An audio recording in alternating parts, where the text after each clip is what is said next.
Salmo de número 127, que diz assim, os versículos 1 e 2: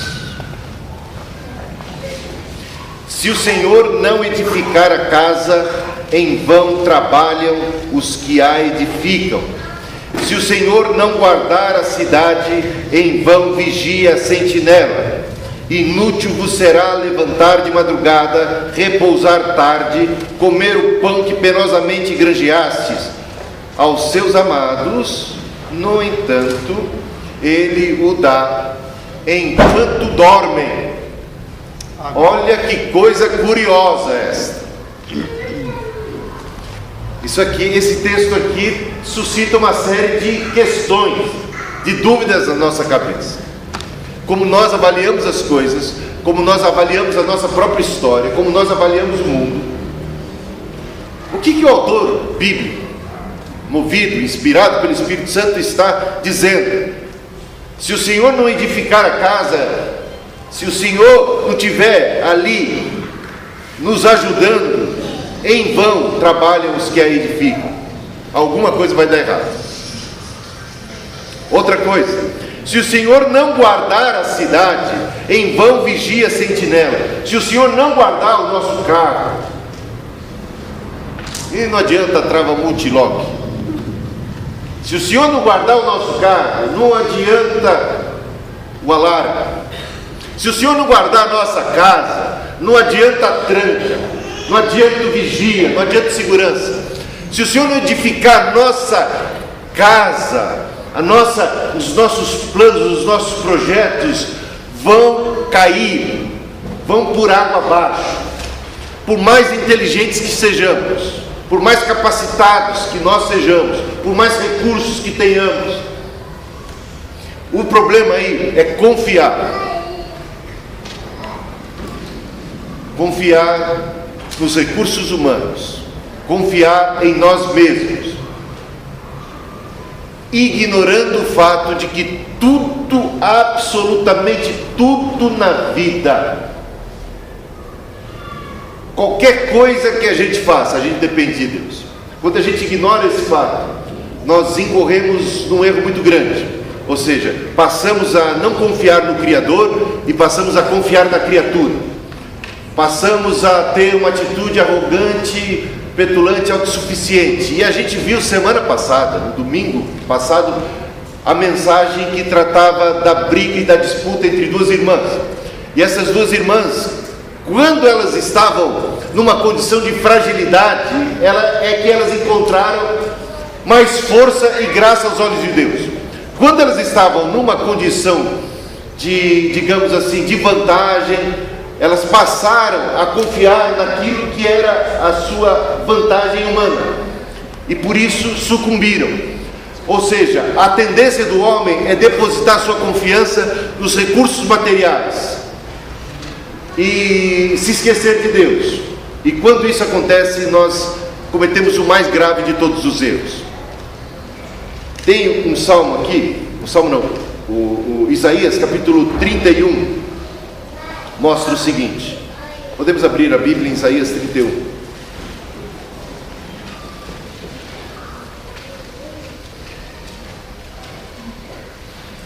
Diz assim, os primeiros versículos: ai dos que descem ao Egito em busca de socorro, e se estribam em cavalos, e confiam em carros porque são muitos, e em cavaleiros porque são muito fortes, mas não atentam para o Santo de Israel, nem buscam ao Senhor. O que está acontecendo aqui? O povo de Deus, o povo hebreu, se vê em apuros. Eles estão sentindo a ameaça da Assíria, que naquela ocasião era um grande império e que ameaçava destruir o reino de Israel.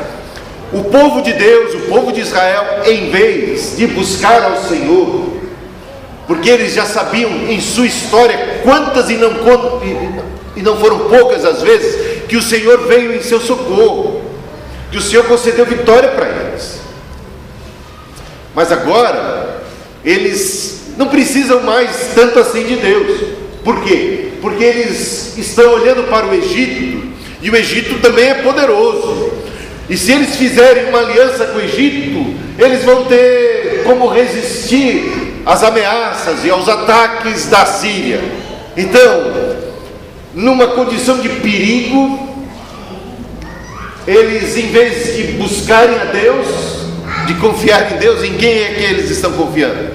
Estão confiando no homem, estão confiando no Egito, estão confiando nas suas habilidades políticas, nos seus arranjos. E com a nossa parceria com o Egito, com o apoio do Egito, venceremos a Síria. Esse é o plano, essa é a estratégia. Sabe o que Deus diz aqui? Ai dos que descem ao Egito em busca de socorro e se estribam e confiam em cavalos, em cavaleiros, na habilidade do seu exército, porque é muito poderosa, porque é muito grande, porque é muito forte, porque é muito hábil, mas não atentam para o Santo de Israel. Sabe o que faz o Senhor aqui? O Senhor faz o que confia no cavalo cair do cavalo. Olha, de Deus não se zomba.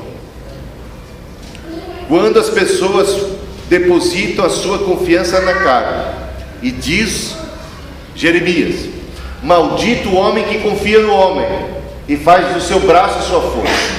Tem gente que interpreta esse texto fora do contexto e diz assim: por isso é que eu não confio no fulano de tal. Não é bem assim, né? Bom, quando ele fala maldito o homem que confia no homem e faz do seu braço a sua força, a ideia não é só confiar no outro homem ou qualquer outra pessoa, é também estar um tanto confiante em si mesmo. A gente sabe da seleção brasileira de 2006, por falar da Copa do Mundo, que tinha o Ronaldo, que tinha o quarteto fantástico, mágico, poderoso, que era campeão da Copa das Confederações, que chegou badalado e tal, né? Chegou de salto alto e saiu cabisbaixo, humilhado. E essa arrogância, essa autoconfiança, muitas vezes leva à derrota, leva ao fracasso. E aqui a gente vê muito bem Deus trabalhando contra essa atitude arrogante. Deus abate o que se exalta. Maldito o homem que confia no homem, que confia em si mesmo, ou que confia nos recursos humanos e se esquece de Deus. Isso traz sobre si maldição.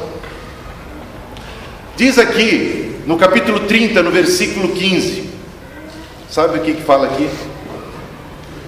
Porque assim diz o Senhor, o Santo de Israel: em vos converterdes e em sossegardes está a vossa salvação, na tranquilidade e na confiança a vossa força, mas não o quisestes. Onde é que está a força do povo de Deus? Por incrível que pareça, a força do povo de Deus não está nos recursos humanos, não está naquilo que podemos até considerar como bênçãos de Deus para nós. Não é na bênção que está a nossa força, não são nos recursos do homem, não são nas coisas deste mundo, não é na matéria. A força para enfrentar um exército como a Síria, a força para enfrentar o gigante Golias, está na confiança em Deus. Quando o rei Davi foi enfrentar o gigante Golias, e ele não era rei, ele era apenas um moço, o exército todo de Israel ali acanhado, intimidado, acovardado, e o pequeno Davi se levanta e se apresenta diante do rei. O rei fica admirado e fala assim: já que você vai estar aqui a armadura, como colocar a armadura de um guerreiro naquele pequeno Davi? Ele quase não conseguia andar, tão pesada era a armadura para ele. Ele falou: não é com isso que eu vou vencer o Golias. Deram a espada, ele falou: mas com essa espada não consigo nem segurar direito. Ele venceu o Golias. Ele disse assim: eu vou contra ti, ó Golias, no nome de Deus. É confiado em Deus, é Deus que me dará a vitória. Não é a minha habilidade com a funda, não é a minha habilidade marcial, mas é a graça de Deus sobre mim. Eu vou em nome de Deus, e em nome de Deus eu tenho a vitória. Em confiar, é na confiança é que está a nossa força. Em sossegardes, quando a gente está numa paura, diante de uma emergência, a tendência natural nossa, como de todos os seres humanos, é a gente ficar inquieto, a gente ficar como os discípulos, quando as ondas do mar estão ali, entrando dentro do barco, e o barco agitado de um lado para o outro, é tentar de todos os jeitos, a nossa maneira, com aquilo que temos de recursos ao nosso alcance, tentar jogar a água do barco lá de fora, tentar salvar a situação.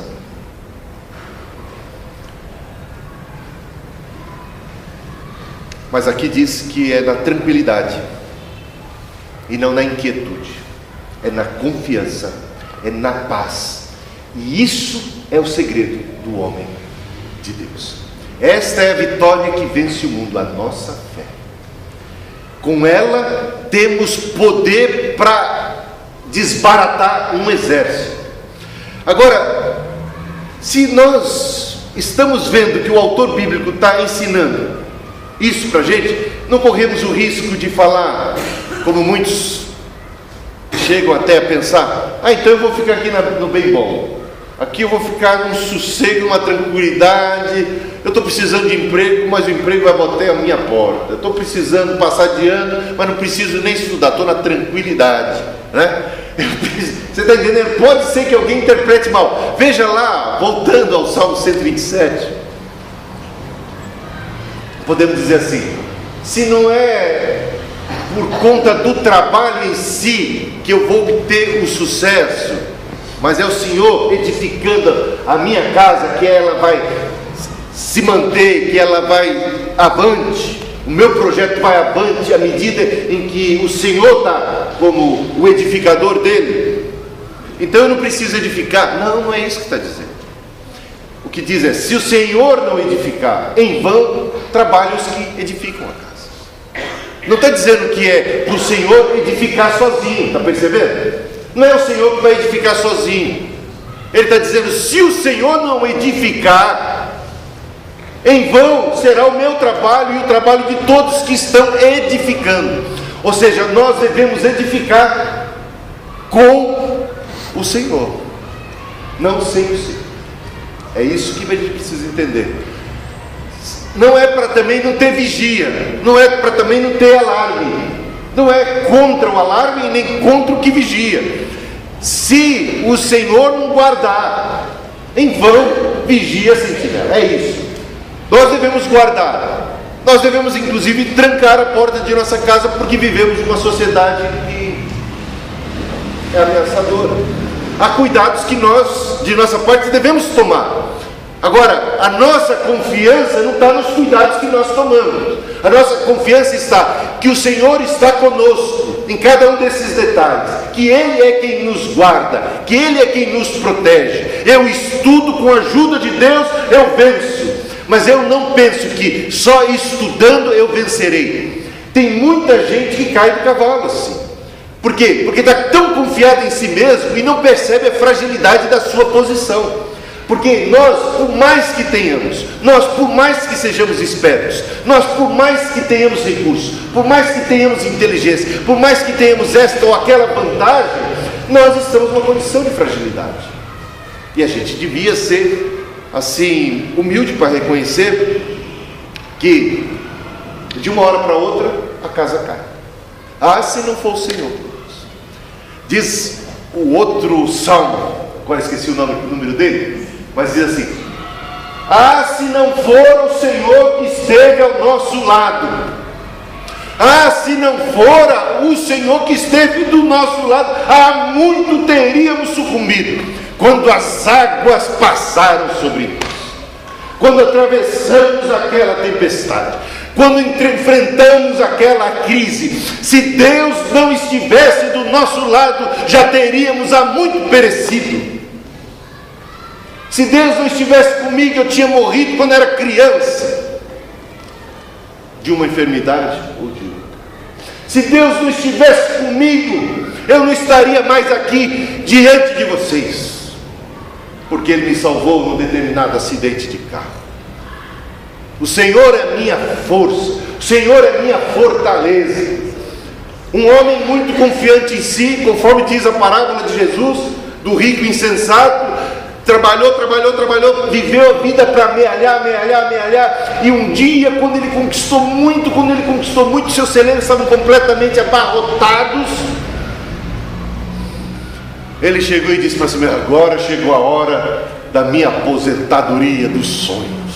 Alma, come e bebe, agora não trabalho mais. Alma, come, bebe e regala, usufrui de tudo aquilo que você conquistou. E uma voz veio do céu naquela hora e disse: louco! Louco, por que louco? A voz dizia assim: para quem vai ser toda essa sua fortuna, visto que hoje mesmo a tua alma está sendo requerida?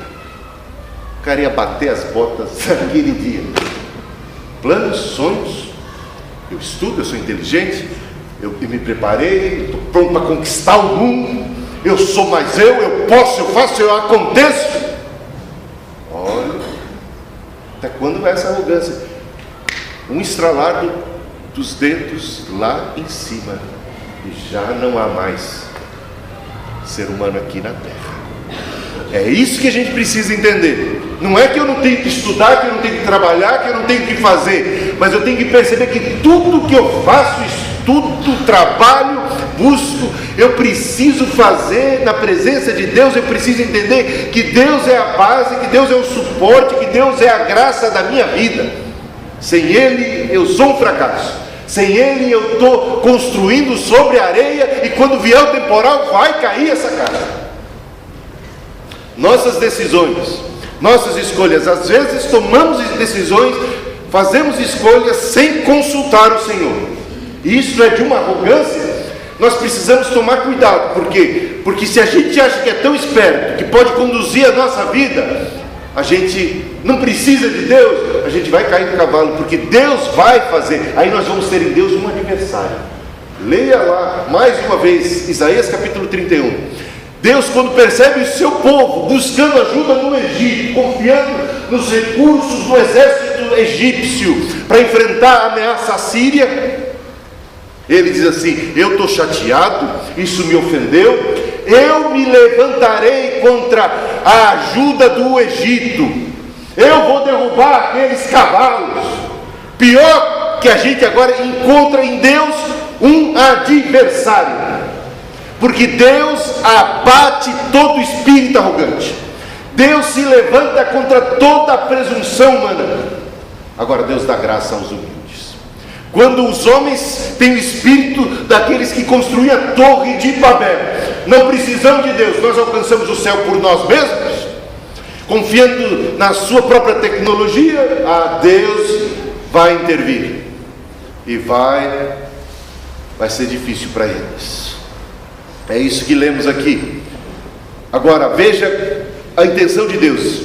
Ele está fazendo tudo isso e Ele vai disciplinar o povo. No capítulo 31 ainda de Isaías, lemos o seguinte: com vistas Deus faz essa ação, Deus se levanta contra esse plano humano, essa confiança mundana nas coisas do mundo, como um ato disciplinar que visa levar o seu povo ao arrependimento, à conversão, e a que eles venham a buscar a Deus no final das contas.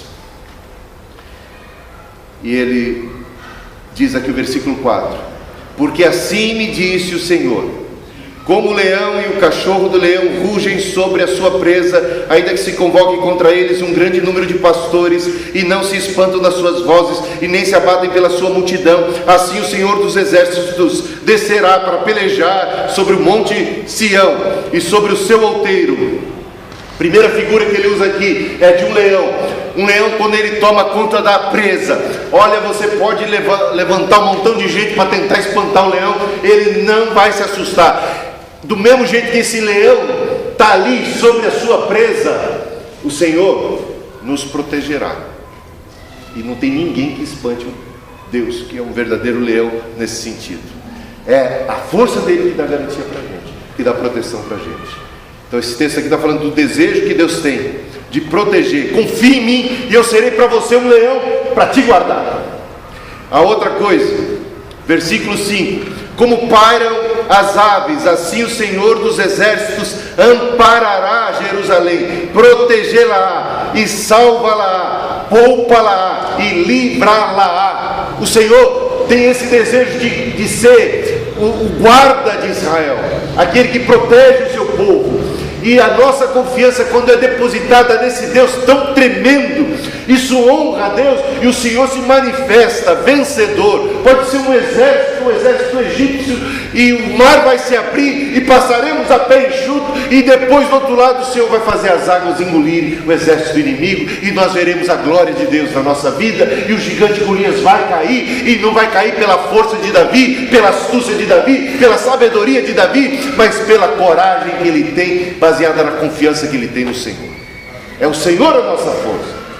Se o Senhor não tivesse com Davi, ele não vencia o Golias. Se o Senhor não tivesse com Moisés, ele não suportaria e não teria forças para enfrentar e para sobreviver o ataque do exército inimigo. E assim é, meus amados irmãos. Se o Senhor não edificar, em vão trabalham os que edificam a casa. Se o Senhor, nosso Deus, não nos proteger, não nos guardar, tudo que nós estamos fazendo e que parece ser a segurança da nossa vida, agora sim conquistamos um plano de saúde que nos dá uma certa segurança e tranquilidade. É nisso que está depositada a sua tranquilidade, né? Agora eu tenho isto, agora eu posso descansar. É nisso que depositamos a nossa confiança.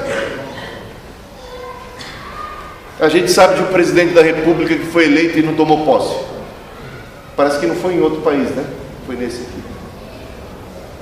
Não sei porquê, mas com todos os recursos, com todos os hospitais, com tudo que tinha, amigo, se o Senhor não guardar, não tem quem guarde, não tem quem livre.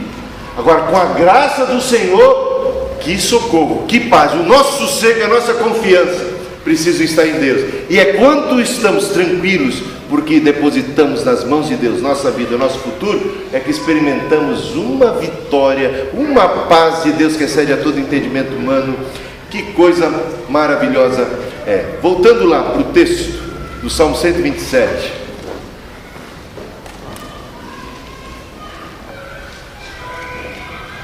Inútil vos é levantar de madrugada, repousar tarde, comer o pão que penosamente granjeaste.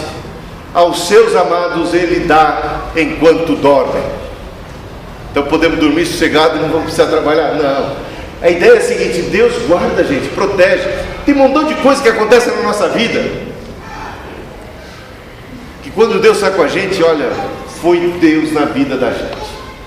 Foi Deus que nos deu, foi Deus que colocou aquela pessoa, foi Deus que abriu aquela porta, foi o Senhor na nossa vida. Isso, irmãos, a gente às vezes pode estar ali queimando as pestanas com insônia, tentando um jeito, tentando um caminho para se desvencilhar de um problema, para encontrar uma solução, e trabalhando duro e se esforçando e fazendo. Se o Senhor não estiver conosco, a gente vai cair do cavalo. Mas se Ele estiver, a gente pode já dormir sossegado aquela noite, certo? Que o Senhor está trabalhando e velando e cuidando de nós.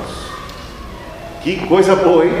Não é um convite à preguiça, a gente já tratou desse ponto. Não é um convite à acomodação, mas é um convite à confiança que nos dá paz. O Senhor não é honrado e glorificado porque perdemos a noite de sono preocupados. Jamais Ele é honrado nessa atitude. Agora, o Senhor é honrado e glorificado quando diante de inimigos, de adversidades, de problemas enormes, coisas muito maiores do que nós, em situações tão adversas, somos nós capazes de entregar, de lançar sobre Deus nossa ansiedade, na certeza de que Ele está cuidando de nós. Que coisa, isso honra o nome de Deus. E o Senhor intercede por nós, trabalha, vela. Que coisa boa. Às vezes, olha, às vezes a gente acha que conquistou alguma coisa porque a gente fez isso, fez aquilo, porque a gente não sei o que e tal, e ignora a ação e a graça de Deus, a condução do Senhor, a ação do Espírito Santo. Deus é dono simplesmente de tudo que é no mundo, de todas as coisas. Ele reina soberano. Quando temos Deus como nosso Senhor, quando temos Deus como a nossa luz, Ele ilumina o nosso caminho. Quando temos Deus como nosso guia, Ele verdadeiramente nos guia. Então, quer estejamos dormindo, quer estejamos acordados, quer estejamos lidando de uma maneira ou de outra, o Senhor abrirá os nossos olhos, o Senhor dará graça, o Senhor dará força, mas é o Senhor que dá, é o Senhor que concede, é Ele na nossa vida. E ao reconhecermos isso, nós somos as pessoas mais felizes, e desta maneira honramos a Deus e temos de fato uma vida edificada sobre um fundamento sólido. Temos uma paz que excede a todo entendimento, que é fruto da confiança que temos no Senhor, e temos a proteção divina, e sabemos que todas as coisas cooperam para o bem daqueles que amam a Deus. Sabemos também que temos um Deus que ninguém no mundo tem igual, ou seja, só pode ter o mesmo, igual a esse não há. É isso que eu quis dizer, né? Claro que muitos têm igual ao nosso, porque tem o mesmo que o nosso, mas não há um Deus como o nosso. Seria essa ideia, que trabalha como Ele trabalha para o nosso bem-estar. Deus trabalha por nós, meus amados irmãos. Deus trabalha, Deus faz milagres. Eu sou pastor, e sou pastor de tempo integral, e já passei por poucas e boas desse mundo. E quando eu me tornei pastor de tempo integral, eu entendi que devo contar essa experiência. Eu tinha o meu sogro que era pastor. Eu comecei a ser pastor há 25 anos atrás. Naquela época era bem diferente de hoje, bem mais complicado. A situação ainda do pastor metodista livre era bem precária, no geral. E o meu sogro tinha 11 filhos. E o meu sogro passou muitos apuros e muita dificuldade financeira. E eu tinha ele assim como um modelo bem próximo a mim. Ou seja, o que eu via, o que eu presenciava era tudo para dizer assim: cai fora, nunca seja pastor, que você vai se dar mal, você vai quebrar a cara. Você está entendendo? Mas Deus me chamou. Agora, o que eu acompanhei na vida do meu sogro no final ele não tinha sido muito precavido, e era muito confuso, e ele não tinha assim aquela regularidade de pagamento do INSS. Como vai aposentar? Previdência privada, mas isso nem se falava naquela época. Ele tinha alguma casa? Não, ele não tinha casa. E ele tomou uma atitude que eu considero que foi um equívoco na vida dele. E ele deixou a igreja metodista livre. Ele se desgostou de alguma coisa e foi para uma outra igreja. E eu tentei aconselhar ele de não ir, ele foi. E lá ele quebrou a cara. De repente, passado 1 ano, 2, esse meu sogro, já com uma certa idade naquela época, mais de 60, 65, perto dos 70 anos quase, talvez 65, se viu sem casa, sem aposentadoria, sem INSS, ainda com bastante filhos, alguns já casados, mas cada um tinha que cuidar de si. O que eu vi de acontecer de milagre na vida dele, como é que esse homem sobreviveu? Ele era jornalista, quem conhece aí? De repente surgiu para ele uma oportunidade de ser o redator-chefe de um jornal, quando ele não tinha mais igreja, naquele ano, naquele mês, não antes, não depois, surgiu. e com aquilo ele pôde se sustentar. Um filho dele arrebentou a boca do balão em um determinado período na vida e comprou uma casinha que ele morou até os últimos dias, que ele já partiu para estar com o Senhor. Nunca faltou casa para ele, nunca faltou pão para ele. E eu disse para mim mesmo: Senhor, eu estou vendo a tua mão aqui. O Senhor é que sustenta e o Senhor é que guarda. Não está a nossa confiança na igreja tal, no salário tal, no emprego tal, na condição favorável, nos ventos que sopram a favor de nossa economia. O Senhor é quem nos sustenta, o Senhor é quem nos guarda. Meus irmãos, eu experimentei isso na minha vida. Quando eu não tinha plano de saúde, quando meu salário foi lá para as cucuias, e esse foi meu primeiro ano como pastor, um teste, uma aprovação, e a gente vê lá Isaías 48, eu te escolhi na fornalha da aflição, e Deus nos prova, e a nossa fé é provada quando a gente está no meio da fornalha, no meio do fogo. E lá estava sendo provado, eu deixei dos empregos 3 que eu tinha, me entreguei de corpo e alma, tinha 25 anos de idade, 2 filhos pequenos, a minha casinha que eu tinha construído agora tinha passado para o meu irmão morar, e de repente um vendaval que se veio contra mim, sem plano de saúde, meu filho doente, o Samuel com uma asma que nada resolvia, o Daniel que não parava de ter dor de garganta, eu que fiquei com uma enfermidade, com febre que eu não sabia, e foi uma mordida de aranha que quase me matou. E fila do INSS, e crise em 1989, crise no INSS, crise geral, que confusão, inflações tremendas, mais de 80% só no mês, nesse país, passando por tudo aquilo. Sabe de uma coisa? Naquele ano, sem plano de saúde, Jesus curou o Daniel, Jesus curou o Samuel, Jesus curou a mim, Jesus sustentou a gente, comi só um pedaço de pizza o ano inteiro. E louvo a Deus por aquele período da sopa de feijão, de um pedaço de pizza o ano inteiro, que eu era mais em forma. Tinha nem que me preocupar com colesterol, nada. Cristina estava, ó, em tudo. Olha o Kevin rachando o bico da Cristina.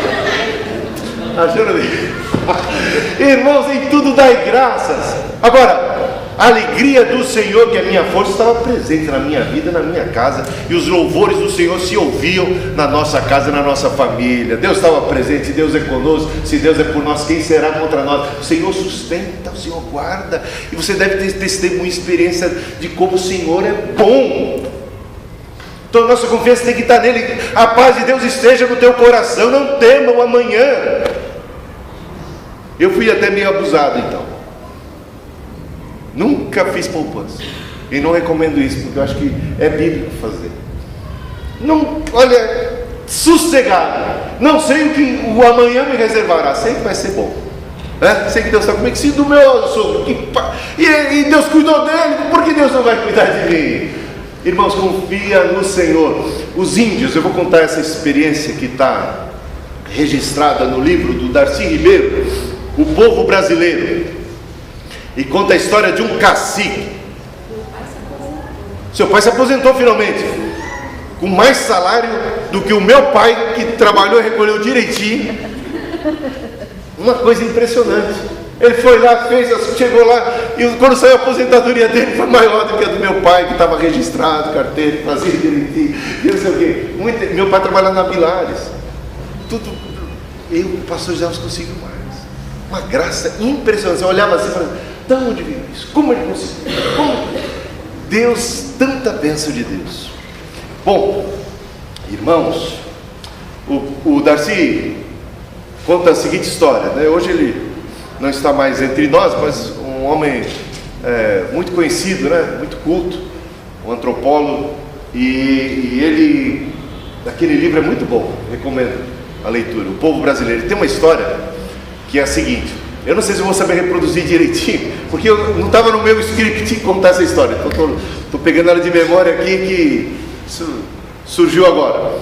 Mas era o seguinte, tinha um líder tribal, tipo cacique, que estava observando no Porto de Santos, estava observando aquele envio, carregamentos e mais carregamentos de madeira brasileira, o pau-brasil indo embora, pau-brasil indo embora, e o pessoal trabalhando, os portugueses ali carregando os navios, enchendo os navios, e o cacique intrigado com aquilo. Ele chegou para a pessoa responsável, começou a bater um papo e falou assim: o que está acontecendo? Essa madeira toda, né? E a pessoa tentou responder assim: não, isso aqui é importante para nós e tal, nós estamos levando lá para Portugal, na nossa terra, que fica lá do outro lado do mar. Ah, é? E por acaso lá faz muito frio? Vocês precisam de tanta madeira assim para se aquecer? Tem, olha, até que faz mais frio do que aqui, mas não é bem assim que precisamos tanta madeira assim para a gente fazer a nossa fogueira. Não é bem esse o caso. Ah, vocês precisam então de muita madeira para construir suas casas. Bem, a gente precisa de madeira, mas não é que nós precisamos tanto para nós, não. É que a gente precisa para também poder vender para os outros, e para fazer negócio, e para poder ganhar dinheiro, e para poder ficar mais rico, e para poder ter mais, e tal, e tal. Ele falou: ah, é por isso que vocês estão trabalhando tanto, se desdobrando tanto, e eu vejo que vocês não sossegam, vocês dormem pouco, vocês descansam pouco, vocês têm pouca folga, e vocês ficam aí trabalhando para tudo isso.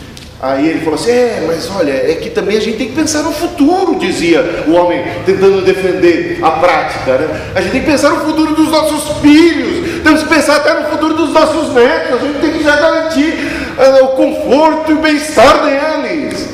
Ele falou: é para isso que vocês estão trabalhando, camelando tão duro assim? E o cacique arrematou, falou assim: eu já vi então que vocês são todos brancos, os loucos, completamente desvairados, estão preocupados aí com o futuro dos filhos, preocupados com o futuro dos netos. Nós aqui nessa terra já vivemos há milênios,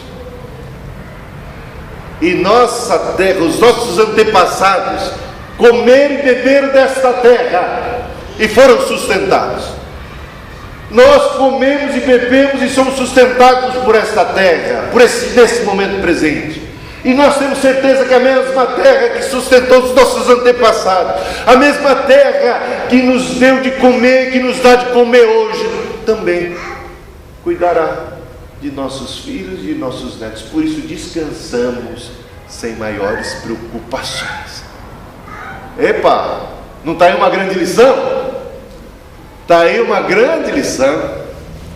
Aonde que está a nossa confiança? O índio confiava na terra, nós confiamos no Senhor da terra e estamos mais apurados, estamos mais aí inquietos.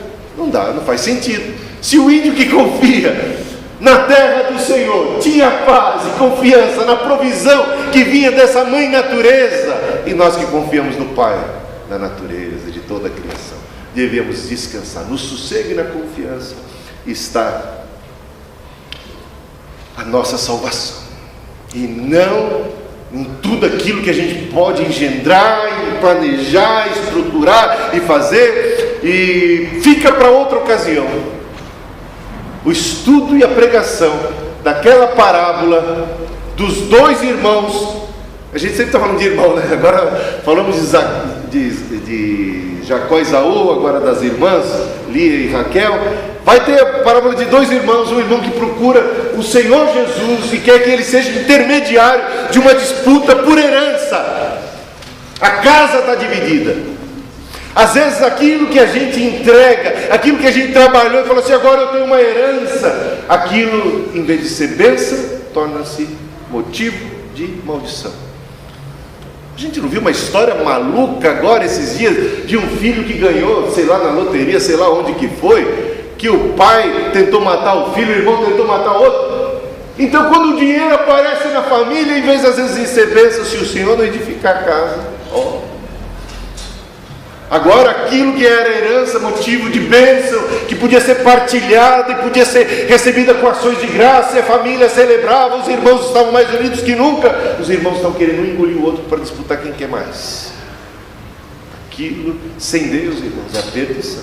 Com Deus é paz e bênção, e a gente louva e engrandece o nome de Jesus. Então aprendemos hoje que a nossa confiança deve estar depositada em Deus, e devemos ter paz e segurança que o Senhor cuidará de nós, e todo o nosso trabalho, todo o nosso esforço deve ser feito nessa consciência, nessa dimensão. Coloquemos-nos em pé e oremos. Diz o texto bíblico: lancemos sobre Deus a nossa ansiedade. Vamos fazer isso então? Você tem algum motivo, alguma apreensão?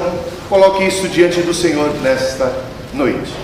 Venha à frente buscar a Deus e lançar sobre Ele toda a sua ansiedade, na certeza de que Ele cuidará de você.